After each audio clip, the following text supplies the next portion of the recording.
Assalamualaikum warahmatullahi wabarakatuh.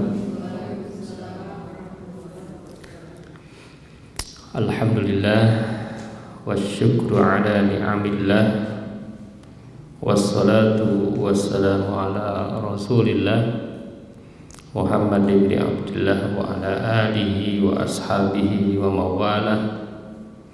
A'udzu billahi minasy syaithanir rajim. Bismillahirrahmanirrahim. Innamal mu'minuna alladzina idza dzukirallahu wajilat qulubuhum wa idza tuliyat 'alaihim ayatuhu zadatuhum imana. Shadaqallahul azim wa shadaqa rasuluhul karim wa nahnu ala dzalika minasy syahidin wasyakirin. Para jamaah, para bapak, para ibu yang dimuliakan oleh Allah, marilah kita memanjatkan puji dan syukur hanya kepada Allah Subhanahu wa taala yang telah memberikan nikmat kepada kita semua, terutama nikmat yang paling besar, nikmat yang paling istimewa, nikmat yang paling agung, yakni nikmat iman dan Islam. Salawat dan salam mudah-mudahan senantiasa tercurah kepada Nabi kita, Nabi besar Muhammad sallallahu alaihi wasallam, di mana kalau kita mau mencari tauladan, maka tauladan yang paling tepat itu adalah Nabi Muhammad sallallahu alaihi wasallam. Pada kesempatan ini insyaallah kita akan berdiskusi dan sharing tentang materi yang berjudul Muslim tangguh di era perubahan antara iman dan motivasi, inovasi.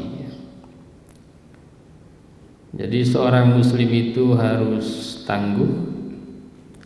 Al-muslim al-qawi khairun minal muslim al-dha'if. Muslim yang kuat itu lebih baik dari muslim yang lemah. Jadi muslim itu sebaiknya tangguh,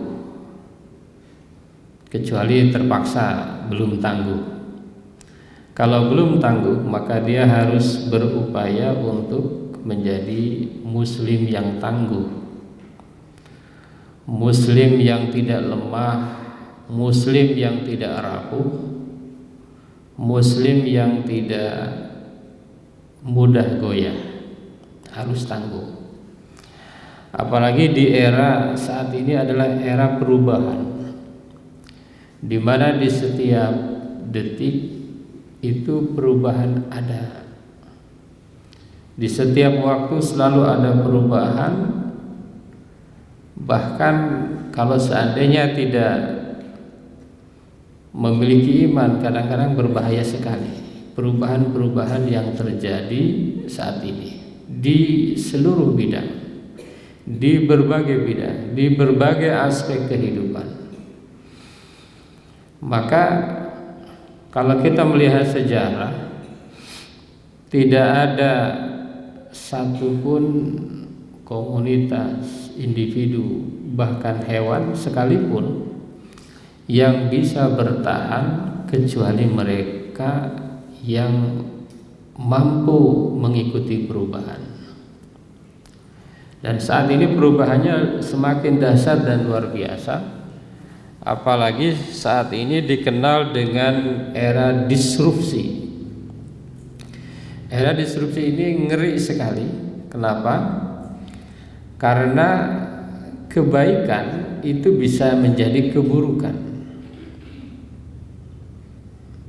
bisa diputer-puter. Yang baik dengan berbagai propaganda, dengan berbagai dalil, dengan berbagai argumen bisa menjadi keburukan.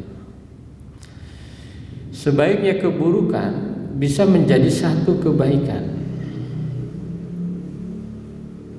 Keburukan-keburukan itu bisa menjadi seolah-olah baik, menjadi baik, menjadi dimaknai baik, berubah, dipersepsikan baik.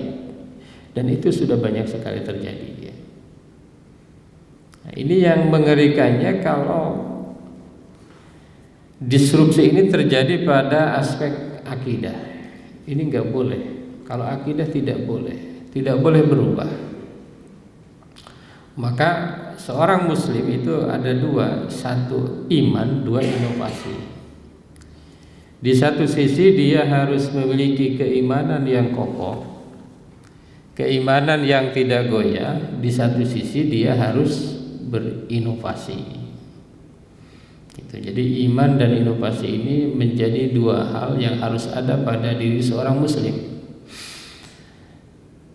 Iman tidak boleh goyah, ibadah tidak boleh berubah, tetapi muamalah itu harus ada inovasi. Misalnya dalam bagaimana menggunakan media dakwah itu harus inovasi. Tapi sayang sekali memang kadang-kadang kita kalah inovasi, gitu ya. Misalnya daya tarik video-video dakwah itu kalah dengan video-video non dakwah. Itu fakta. Contoh kecil saja, misalnya coba aja Bapak Ibu jamaah cek di Google video apa yang paling banyak ditonton sepanjang sejarah adanya YouTube, di YouTube misalnya ya. Nah, ternyata itu bukan video dakwah, kebalikan daripada dakwah. Coba aja dicek. Ada satu video yang ditonton sekitar 13 miliar. Itu bukan video dakwah, video dance. Nah, nanti cek ya. Ada, kalau kita cek juga, misalnya lagu apa yang paling banyak ditonton. Ada tuh, ada lagu yang diputar di YouTube itu 2,1 M. Lagu Indonesia, lagu Jawa itu ada yang ratusan juta ditonton. Ada yang 2, itu jauh dari dakwah. Saya belum ngecek kalau video dakwah terbanyak berapa ditonton.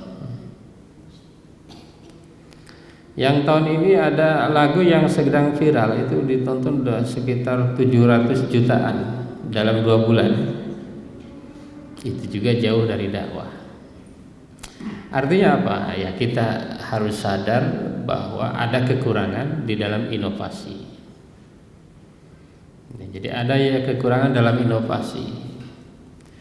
Jadi jangan juga kita inovasi pada yang bukan yang harus diinovasi.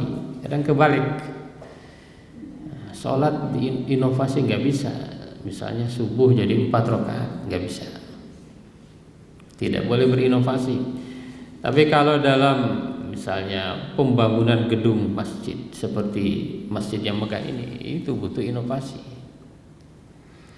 Gak mungkin masjid kita tidak berubah, tidak inovasi.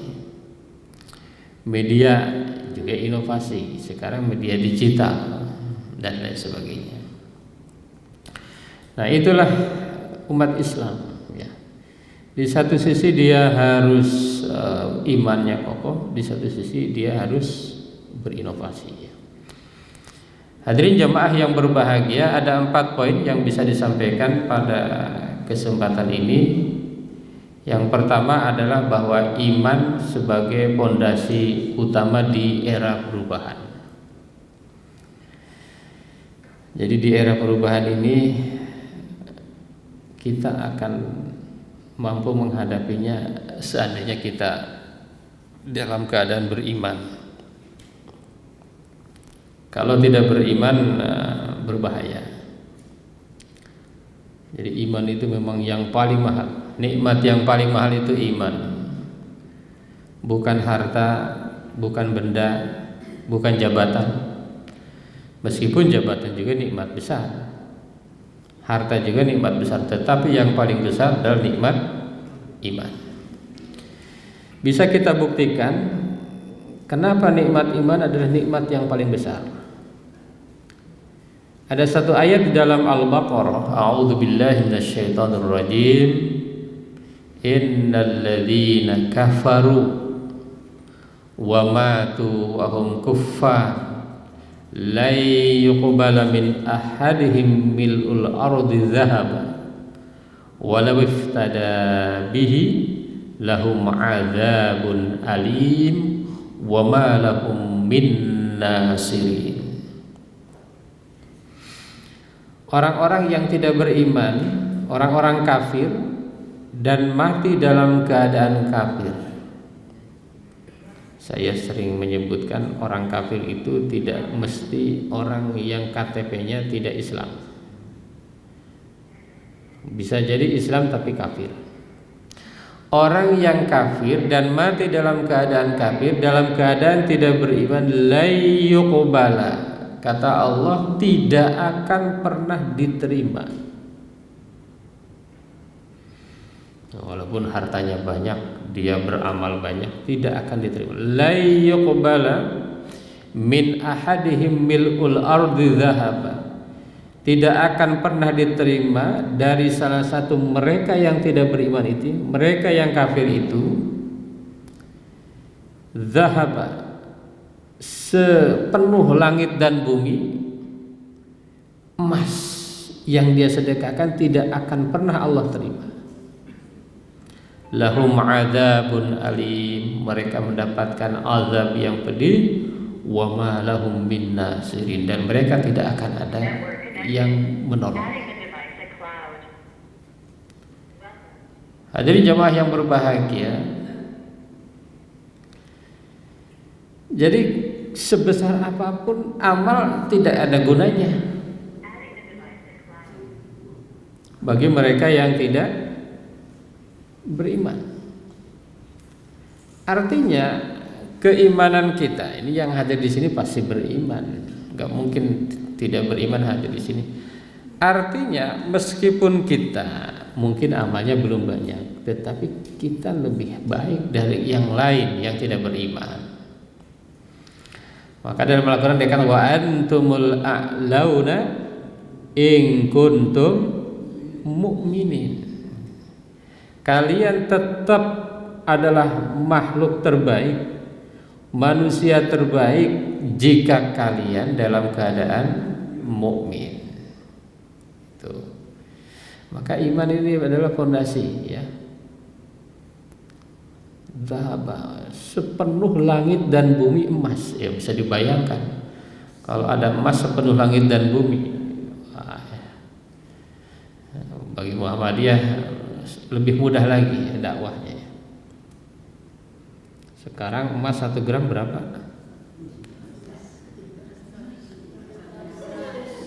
1,5 ya ibu ya. Iya, emas 1,5 juta 1 gram. 1 kilo aja 1,5 M. Sekarang kalau segede masjid ini aja At-Tanwir. Wah. Iya kan? Saya kira kita nggak akan ada yang mampu beramal emas segede Masjid At-Tanwir ya.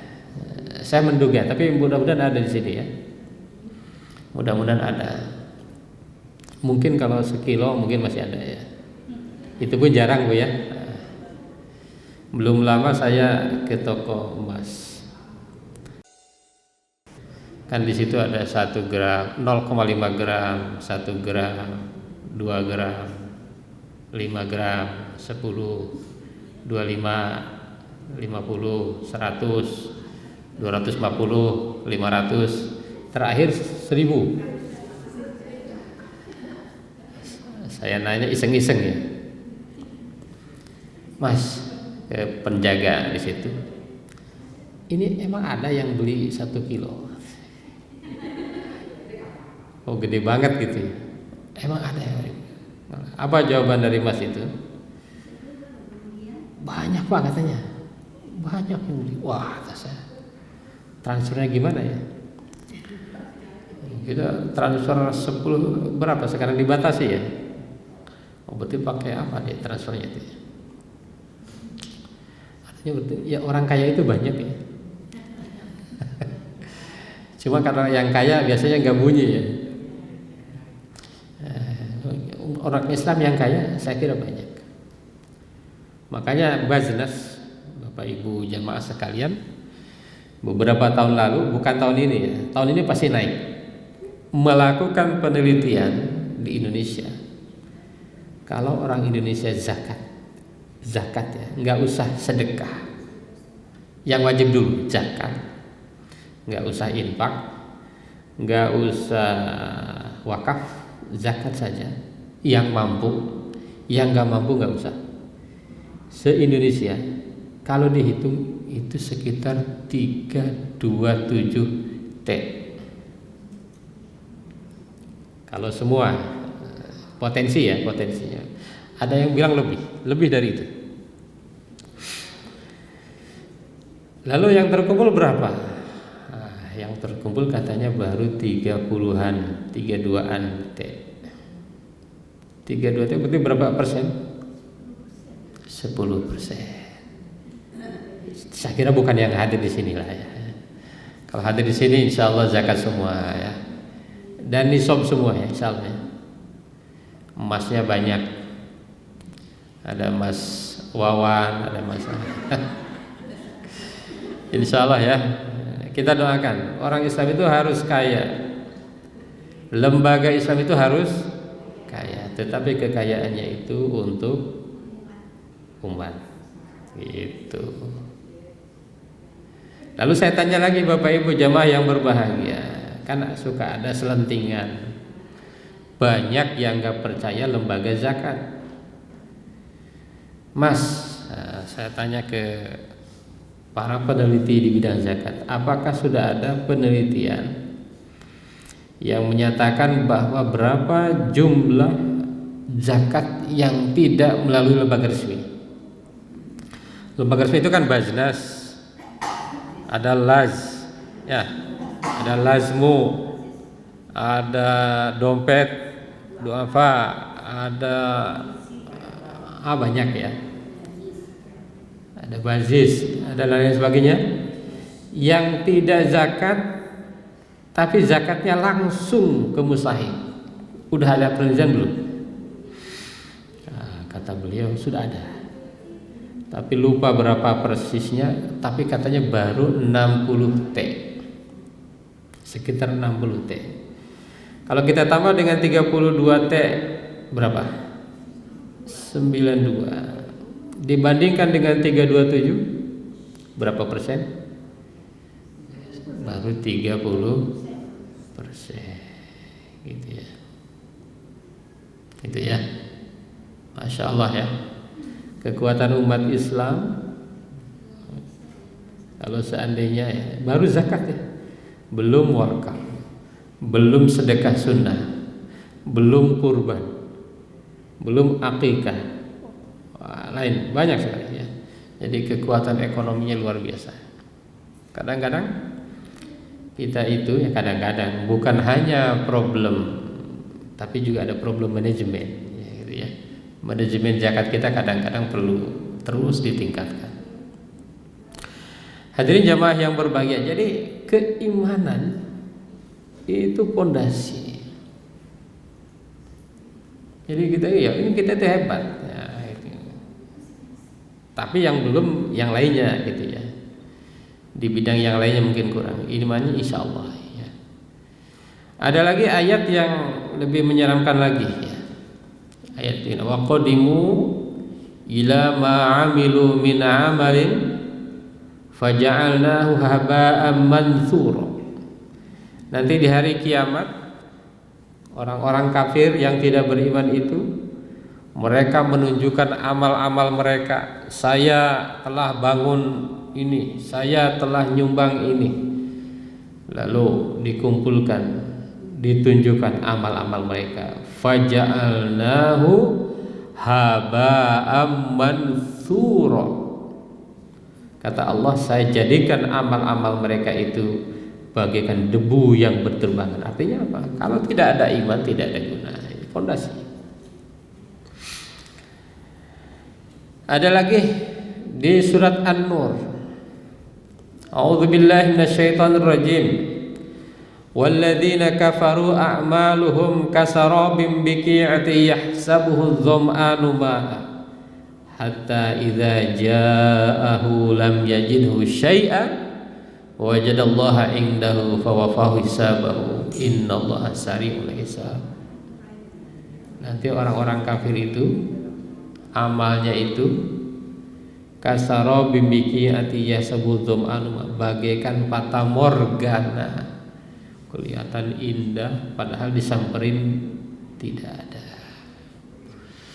Jadi tetap fondasi kita itu adalah iman, bukan iman ya, iman.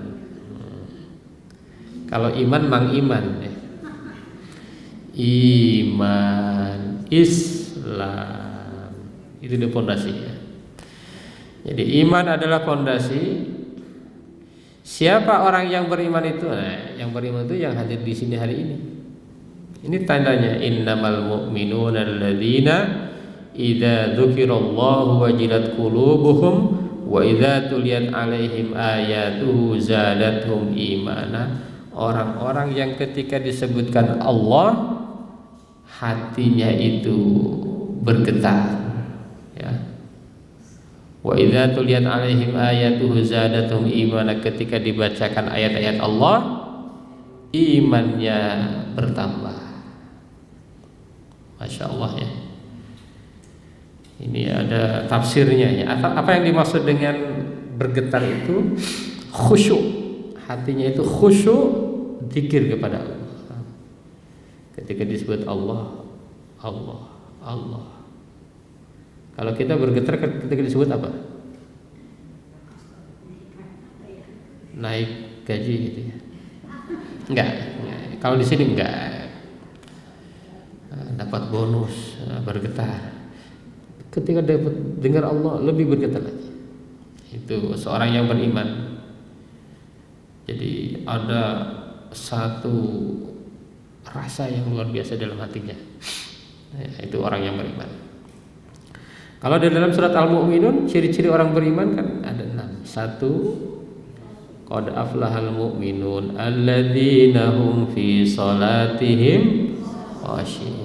Khusyuk dalam salatnya. Kalau tidak khusyuk apalagi tidak salat, sulit disebut beriman. Walladzina hum 'anil lagwi mu'ridun. Orang yang tidak melakukan hal-hal yang tidak berguna. Yang berguna aja, pengajian itu kan berguna. Gosip berguna enggak? La ilaha illallah. Ngomongin orang berguna? Nah, kalau yang begini ini yang berguna. Walladzina hum lizakati fa'ilun. Senang berzakat. Gitu. Walladzina hum li furujihim hafizun. Kemaluannya dijaga illa ala azwajihim aw ma malakat aymanuhum fa innahum ghairu malumin faman ihtada wara'a dzalika faulaika humul adun. Walladzina hum li amanatihim wa 'ahdihim ra'un. Orang yang senantiasa menjaga amanah dan janjinya. Besok bayar, besok datang, besok enggak bayar juga. Seminggu lagi bayar, enggak juga. Nah, itu berarti tidak beriman, minimal tidak beriman yang sempurna. Atau saya akan naikkan gaji, ketika udah jadi enggak naik. Nah, itu berarti minimal tidak sempurna imannya. Walladzina hum li amanatihim wa ahdihim ra'un walladzina hum ala salawatihim yuhafizun. Orang yang menjaga sholatnya. Sholat awal waktu, jangan kayak kawan saya. As-sholatu ala waqtiha. Artinya apa? Sholat itu di atas waktunya. Jadi kalau subuh jam 7 di atas ya. Ya di atas waktunya, padahal ala itu nempel ya. Kalau ala nempel nih, HP ala al-maktab, HP di atas meja nempel. Kalau fauqa baru nggak nempel. Fauqa nggak, fauqa waktiha kan, ala waktiha, pada waktunya, pada waktu yang tepat. Jadi orang-orang yang beriman ini aman, insya Allah aman. Yang penting beriman, lanjut inovasi, gitu ya. Ada lagi di dalam surat yang lain dikatakan innamal mu'minuna. Nah ini ayat lain, innamal mu'minuna alladzina amanu billahi wa rasulihi tsumma lam yartabu. Orang beriman itu iman kepada Allah, iman kepada Rasulullah, kemudian tidak ragu. Itu baru dikatakan orang beriman. Wajahadu bi amwalihim wa anfusihim fi sabilillah ulaika humul muhtadun. Gitu. Jadi orang yang beriman itu beriman kepada Allah, beriman kepada Rasulullah, tidak pernah ragu, berjihad dengan harta dan jiwanya. Tuh. Orang-orang dermawan ini ciri orang beriman. Kalau dia belum dermawan berarti imannya masih harus ditingkatkan lagi. Para ibu, para bapak jamaah yang berbahagia, ada 4 poin dari iman sebagai pondasi. Yang pertama, iman landasan kehidupan. Jadi apapun harus iman ya. Nah, apa aja harus iman Bapak Ibu ya. Nyari calon menantu, iman dulu atau yang lainnya dulu? Iman dulu. Iman mendorong keteguhan hati. Seorang yang beriman itu insya Allah hatinya kokoh. Iman adalah kekuatan menghadapi ujian. Seorang beriman, ujian seperti apapun bisa dilewati. Dan iman adalah yang akan mengarahkan kepada amal soleh. Jadi bohong kalau ada orang misalnya nggak mau beramal, mengaku iman, kecuali namanya iman, Pak Iman ya, misalnya ya, Mas Iman, gitu ya. Bapak Ibu, para jamaah yang berbahagia, aspek yang kedua adalah inovasi, peran inovasi dalam kehidupan seorang muslim. Muslim itu harus inovatif. Kenapa harus inovatif? Karena Bapak Ibu jamaah yang berbahagia, mudah-mudahan tidak salah, satu-satunya agama di bumi ini yang terbuat dari kata kerja hanya agama Islam. Kalau yang lain kata benda. Kata benda. Aslama yuslimu Islam. Kata kerja. Islam itu menyerahkan diri.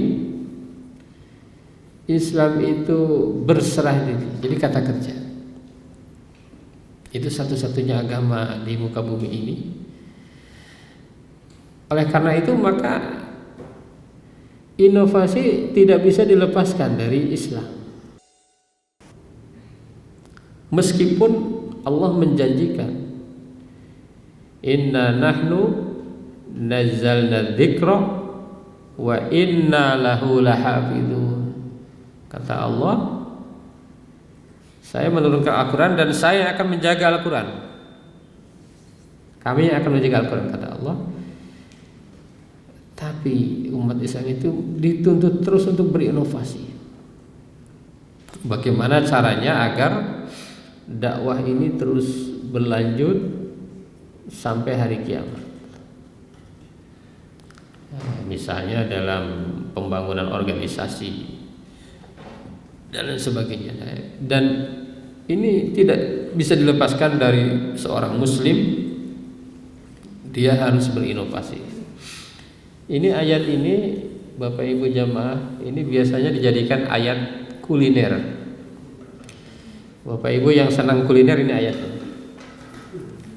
Udah hafal kan? Yang senang jalan-jalan, ini ayatnya. Nah, jalan-jalan ke At-Tanwir itu bagian dari traveling. A'udzubillahi minasyaitonirrajim. Bismillahirrahmanirrahim. Huwallazi ja'ala lakumul arda dzalulan famshu fi manakibiha wa kulu mir rizqihi wa ilaihin nusyur. Dialah yang menjadikan bumi itu mudah bagi kamu, maka berjalanlah di segala penjurunya dan makanlah sebagian dari rezekinya, dari rezeki Allah Subhanahu wa taala itu. Jadi ayat ini sering disebut ayat kuliner. Jadi kalau senang kuliner, alhamdulillah. Saya senangnya kuliner durian, alhamdulillah. Itu nikmat Allah, yang penting jangan berlebihan. Itu ya. Saya senangnya jalan-jalan ke laut, keliling masjid. Sekarang masjid itu udah wisata ya. At-Tanwir ini bagian dari wisata masjid ini. Masjid yang unik ya. Kemarin saya ke Makassar, ada masjid 90. Pernah Bapak Ibu ya? 99 kubah. Di Bandung ada Al-Jabar. Di Surakarta ya, ada Masjid bin Zaid, Abdullah bin Zaid ya. Di Madinah ada Al-Masjid An-Nabawi. Di Mekah ada Masjidil Haram. Di mana Masjidil Haram travel yang mahal, tapi memang pahalanya luar biasa kan. Satu kali sholat di Masjidil Haram sama dengan 100.000. Saya udah hitung Bapak Ibu jamaah, kalau 100.000 berarti kalau kita sehari di Masjidil Haram itu sama dengan 270 hari di Indonesia. Makanya haji antri ya Bapak Ibu ya. Umroh antri, haji itu antriannya 5 jutaan. 5 juta orang. Dari 5 rukun Islam yang paling banyak dilakukan umat Islam apa coba Bapak Ibu jamaah menurut penelitian?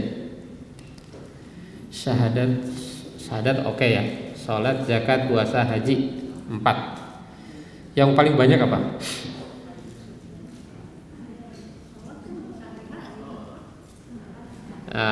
Kira-kira apa menurut penelitian? Tidak semua muslim sholat. Ada yang enggak ya? Ada yang sholatnya mingguan ya kan? Ada yang tahunan ya. Ternyata yang paling banyak dilakukan umat Islam dari rukun Islam itu, ada yang tahu atau mau tahu? Ternyata puasa. Di dunia ini umat Islam ada 2M. 2M menurut penelitian 1,8M puasa. Bahkan sekarang artis-artis juga banyak puasa. Ya. Suka lihat artis puasa. Puasa apa? Intermittent atau? Iya. Padahal puasa aja kayak umat Islam, pahala dapat ya. Kalau intermittent itu kan puasa minimal 12 jam. Boleh minum, boleh kopi, boleh teh asal tanpa gula.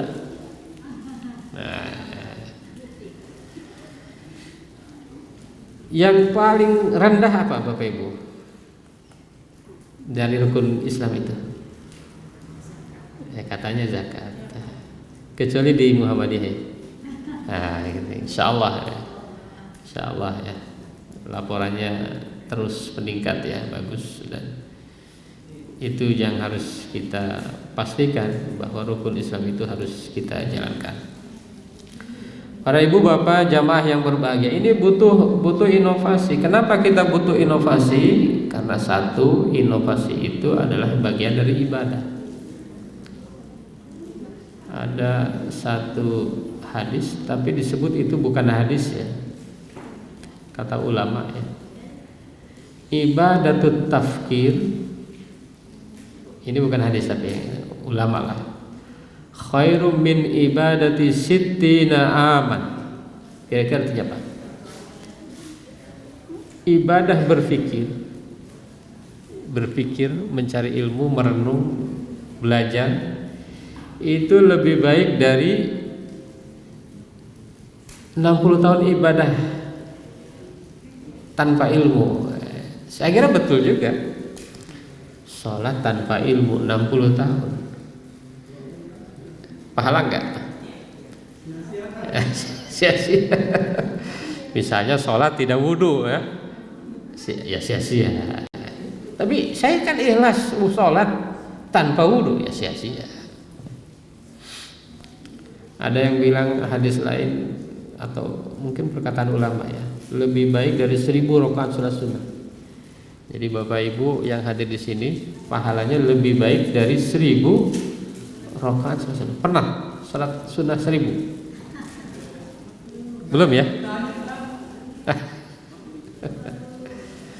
Iya. Katanya tarawih aja nyari imamnya siapa gitu ya. Tapi insya Allah kalau di Muhammadiyah lebih khusus ya mati ya. Biasanya sholatnya lebih panjang-panjang bacaannya ya, insya Allah ya. Tapi saya amati di berbagai masjid Jakarta hampir ikut Muhammadiyah semua. Kalau taraweh ya. Ya. Saya keliling ke berbagai masjid hampir nggak nemu yang 2, 3. Kalau Jakarta ya. Kota-kota,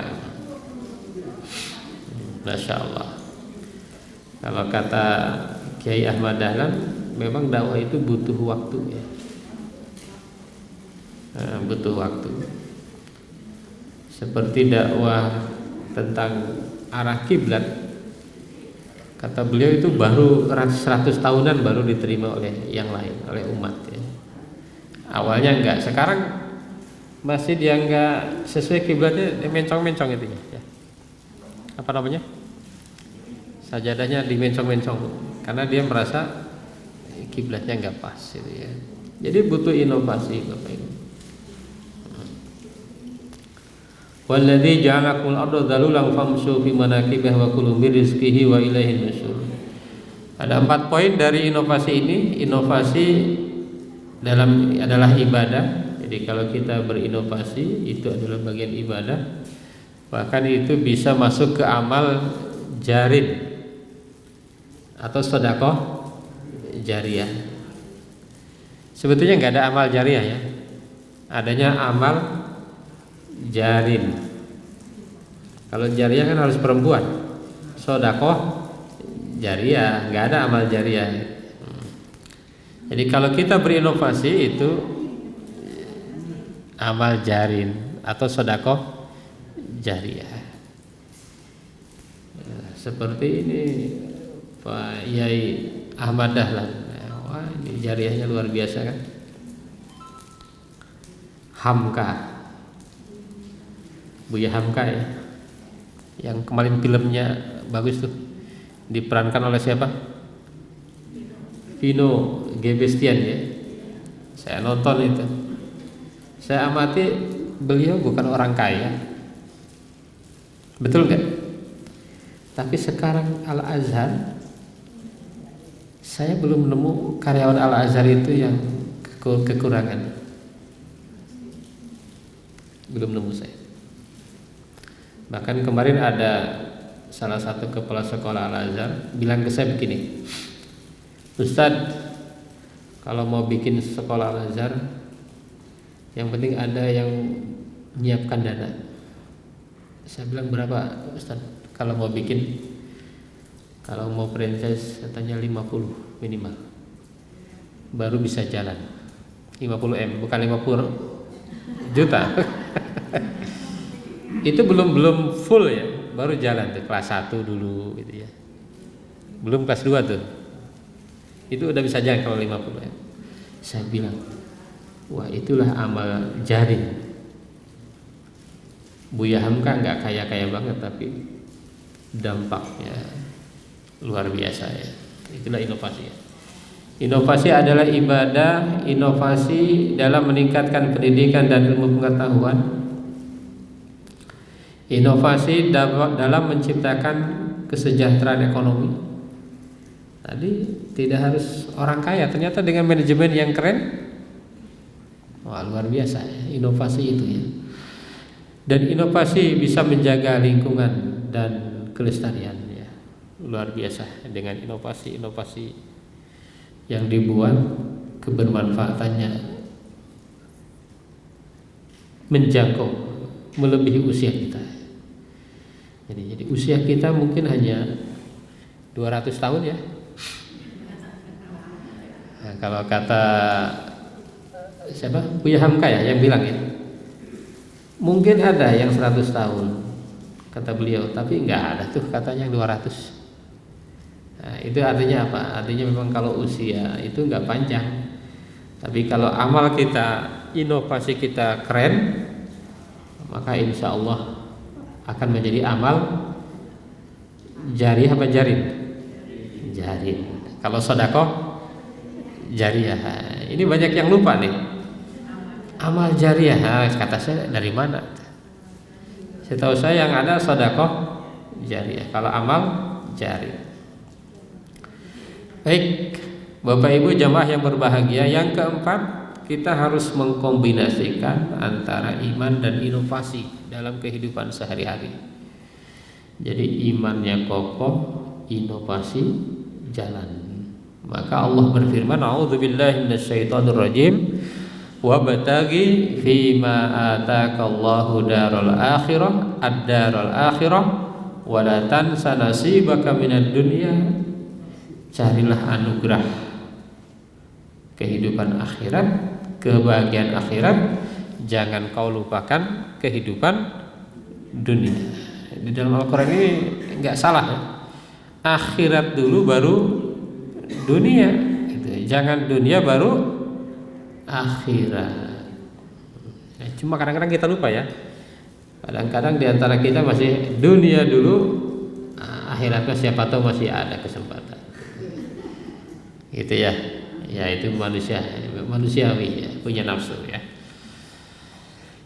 Jadi antara iman kokoh, inovasi kuat, ini yang sulit.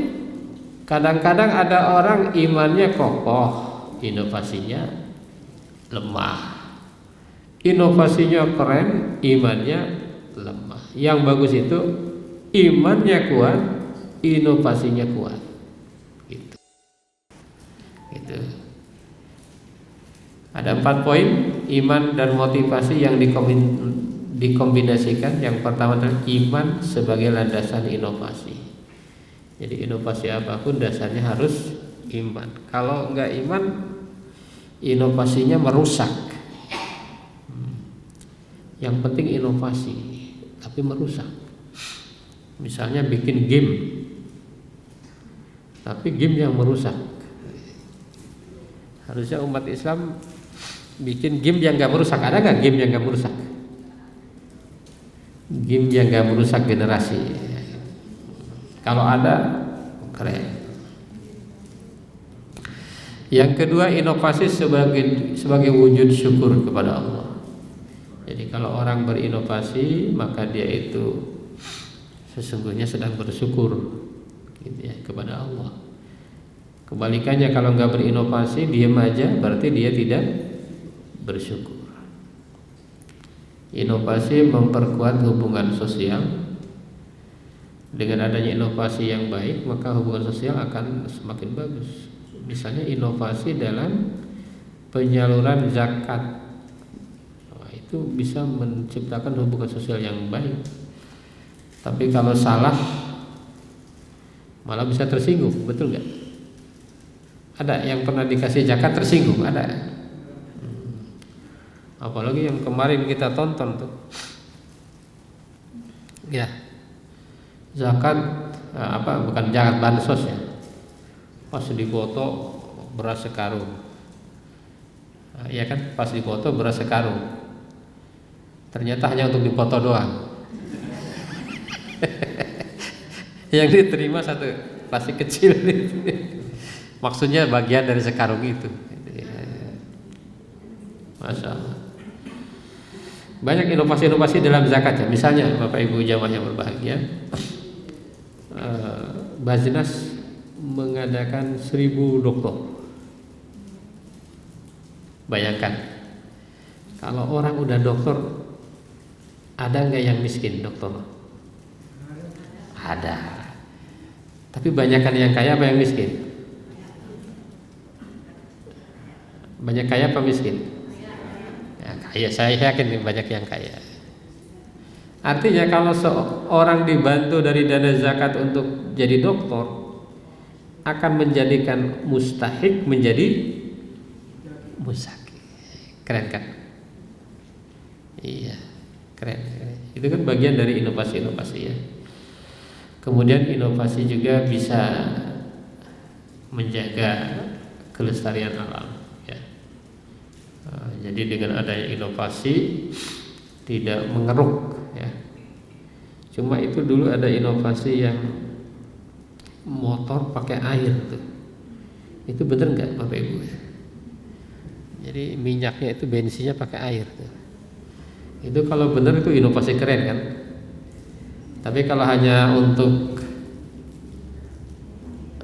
status apa istilahnya konten ya itu lain lagi ya. Kalau itu benar, wah, kita naik motor pakai air aja. Walaupun di Jakarta mahalan air ya, apalagi di pesawat air segini bisa 20.000. Kalau bensin seliter 13.000 gitu ya. Gitu ya. Baik. Yang terakhir Bapak Ibu jamaah yang berbahagia adalah strategi dalam menghadapi era perubahan ya, harus dilakukan oleh seorang muslim. Yang pertama adalah menguatkan hubungan dengan Allah. Jadi kalau hubungan kita dengan Allah semakin kuat, maka perubahan apapun insya Allah aman, tidak stres, tidak khawatir, karena kita punya Allah. Tadi ada status seorang ustadz ya, bagus juga menurut saya. Kalau kita masih takut besok anak kita makan apa, anak kita dapat jodoh enggak, apakah kita diperpanjang enggak kontraknya, kalau itu masih takut, katanya itu sama dengan menghina Allah. Kenapa? Karena Allah menghidupkan kita dan Allah sudah memberikan rizki. Wa ma min dabatin fil ardi illa 'ala Allahi rizquha. Semua ada rezekinya. Kalau dipikirin oleh kita ya bingung, puyeng ya. Anak kita nanti apa, cucu kita bagaimana aja, puyeng. Akhirnya serakah, ya kan? Karena kita kurang dekat dengan Allah Subhanahu wa taala ya. Yang kedua, meningkatkan kualitas ilmu. Insya Allah kalau anak kita dibekalinya ilmu, maka nggak ada kekhawatiran ya. Ada orang tua yang bilang yang lapar itu yang bodoh katanya. Nggak ada orang pintar lapar. Jadi kalau artinya apa? Kalau dikasih ilmu aman. Tapi kalau dikasih harta tanpa ilmu, hartanya bisa habis. Banyak kan terjadi, dikasih warisan yang banyak habis karena tidak punya ilmu. Yang ketiga, manfaatkan teknologi dengan bijak. Sekarang teknologi di era perubahan ini, jangankan mengembangkan, kita kadang mengikutinya aja udah luar biasa. iPhone 15 baru keluar, udah keluar iPhone berapa? 16. Saya iPhone 1 aja belum pernah beli, udah keluar 16. Baru mau mikir 16, nanti jadinya udah ada lagi 17. Masya Allah. Gunakan kenikmatan teknologi ini dengan cara yang bijak, karena kalau enggak ini berbahaya. Kemarin ada kawan saya udah wafat tahun lalu kayaknya, masih ada yang ngucapin happy birthday.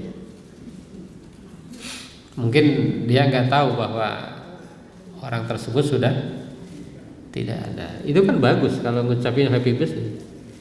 Cuma kalau di medsosnya ada sesuatu yang nggak bagus, khawatirnya menjadi dosa. Nah, ada juga ustadz yang bilang dosa jariyah. Apa jarin apa jariyah? Ya pokoknya dosa yang khawatirnya terus berjalan gitu ya. Yang terakhir, menjaga keberkahan waktu. Tadi orang yang beriman itu waktunya berkah. Walladzina hum 'anil lagwi mu'ridun. Dia senantiasa menjaga dirinya dari hal-hal yang tidak berguna. Bapak Ibu jamaah yang berbahagia, ada 4 poin dari strategi ini. Yang pertama, meneguhkan keyakinan kepada Allah. Jadi tauhid harus terus dikuatkan ya, dengan kajian-kajian, dengan ibadah. Karena ada ayatnya, wa'budu rabbaka hatta ya'tiyakal yaqin. Ibadahlah kepada Tuhanmu sampai datang keyakinan. Jadi pertingkatkan keyakinan itu, walaupun ada tafsir yang mengatakan yang dimaksud yakin itu sampai wafat. Yang kedua, membekali diri dengan ilmu, pengetahuan dan keterampilan. Tadi udah, yarfa'illahu alladhina amanu minkum walladhina utul ilma darajat. Allah akan meninggikan orang-orang yang beriman dan memiliki ilmu. Lalu kalau ada pertanyaan, kok ada orang pinter tetapi tidak tinggi derajatnya? Kira-kira kenapa? Ada teman kita di kelasnya juara 1, tapi di dunia nyatanya tidak juara. Kenapa? Nah, itu kalau di dunia pendidikan bisa jadi hanya kognitif. Ya. Bisa jadi kognitifnya pintar tetapi sikapnya tidak pintar, keterampilannya kurang pintar. Padahal yang menentukan kesuksesan itu katanya sikap. Kalau pintar matematika kan gampang, ada kalkulator ya, betul nggak? Nah, kenapa seorang itu lebih sukses? Karena sikap, gitu ya. Memiliki sikap fleksibel tanpa mengorbankan prinsip. A'udzubillahi minasyaitonirrajim. Fattaqullah mastata'tum. Jadi takwa itu sesuai dengan kemampuan, tapi tidak boleh meninggalkan iman ya. Misalnya sholat sunnah tahajud ya sesuai kemampuan saja. Kalau ibu-ibu di sini mungkin 20 rakaat ya, bapak-bapak 22 gitu ya. Ya sesuai kemampuan aja. Yang kuatnya 4 ya 4 saja ya.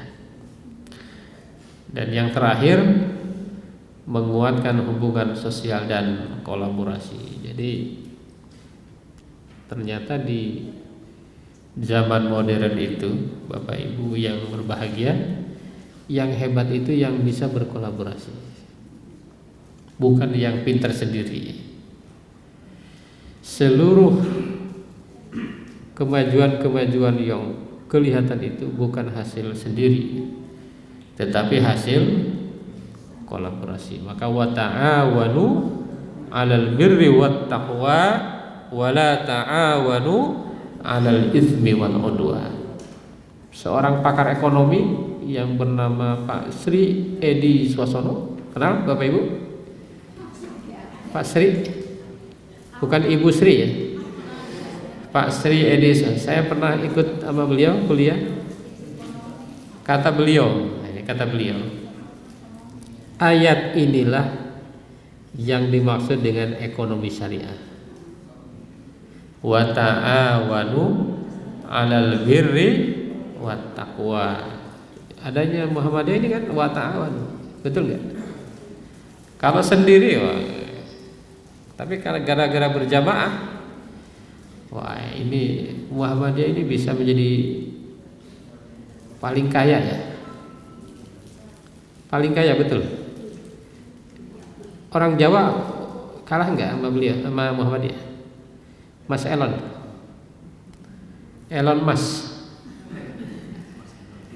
Mas Elon ya. Kalau di Inggris kan dibalik ya. Oh, ternyata orang kita itu Mas Elon tuh. Insya Allah kalah kalau kita bersama. Tapi kalau sendiri, waduh susah ngalahinnya tuh. Ya. Ngalahin beliau susah. Tapi kalau berjamaah, insya Allah hikmahnya luar biasa. Para ibu, para bapak jamaah yang berbahagia, jadi iman harus tetap kokoh, tetapi kita harus terus berinovasi, itu ya. Jadi jangan dibalik, iman diinovasi, yang muamalah diperkokoh, gitu aja. Masjid tidak dirubah-rubah, gitu aja. Manajemen tidak dirubah-rubah, gitu ya. Itu harus berubah sesuai dengan zaman, tetapi keimanan termasuk ibadah jangan berubah, karena itu harus sesuai dengan tuntunan Allah dan Rasulullah Sallallahu Alaihi Wasallam. Itu saja yang bisa disampaikan. Barangkali ada pertanyaan atau masukan, dipersilahkan kepada Bapak Ibu semua. Billahi fi sabilil haq fastabiqul khairat. Wassalamualaikum warahmatullahi wabarakatuh.